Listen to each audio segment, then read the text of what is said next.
A common place your pet may need bandaging is the paw. Dogs and cats can get into all kinds of trouble with their curious feet. If your pet has a serious wound, please see your veterinarian immediately. While a bandage you apply yourself can be useful while you wait to see the vet, it's important to have a properly applied bandage put on as soon as possible.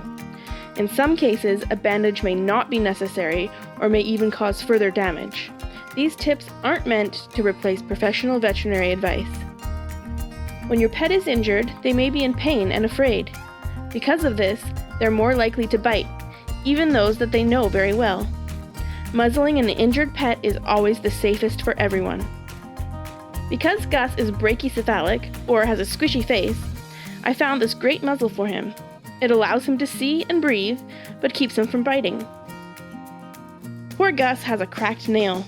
The styptic powder is not staying in place to stop the bleeding, so I'll be applying a bandage to help the area clot and heal. You'll need a few supplies from your first aid kit: a telfa or non-stick pad cut to the appropriate size, a few small gauze squares, roll gauze, and vet wrap. Before you begin, it's important to prepare the vet wrap. Because the wrap is quite elastic, it naturally takes some tension to unroll it. If this is done during the process of bandaging, it will cause the bandage to be far too tight, which can be painful and cut off blood circulation. To avoid this, prep the roll by pulling the wrap off and gently re-rolling the wrap. This will allow you to just gently place the wrap on the paw with a very small amount of tension. Roll gauze is also quite stretchy. When applying it, remember to not pull it taut, but to just gently lay it over the paw with a very small amount of tension, if any.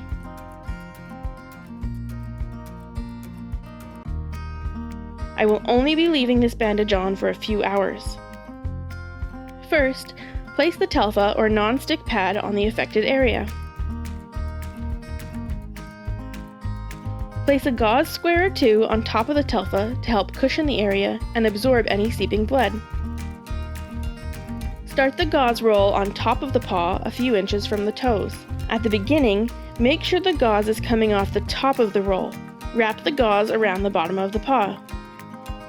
Hold the gauze in place and flip the roll so that the gauze now comes from the bottom of the roll. This makes the transition from vertical to horizontal wrapping easier and also makes continuous wrapping easier. Bring the gauze across the paw horizontally. After wrapping under the foot, make the next wrap at an upwards angle. On your next wrap around, make a downwards angle as shown.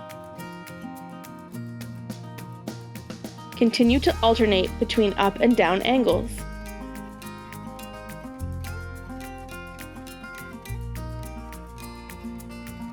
This pattern can help keep the bandage from slipping. Because this is a light, temporary bandage, I won't continue past the wrist.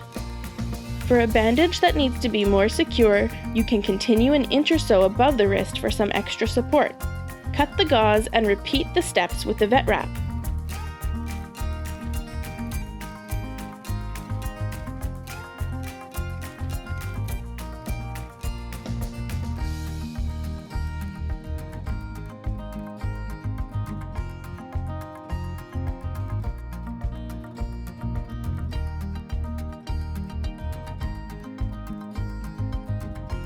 You'll notice I ran out of loosened wrap. If this happens, pull on the roll to release a long stretch of wrap, and then be sure to release the tension before wrapping the foot. Never pull the vet wrap tight. You can place some medical tape over the toes to help reinforce the vet wrap, and some tape across the top of the bandage to help keep it in place. Again, gently lay the tape, do not pull it tight. Give your pet lots of praise for being so good. Stay tuned for a video of this same technique on a model so I can show you a bit more in detail. Gus did his best.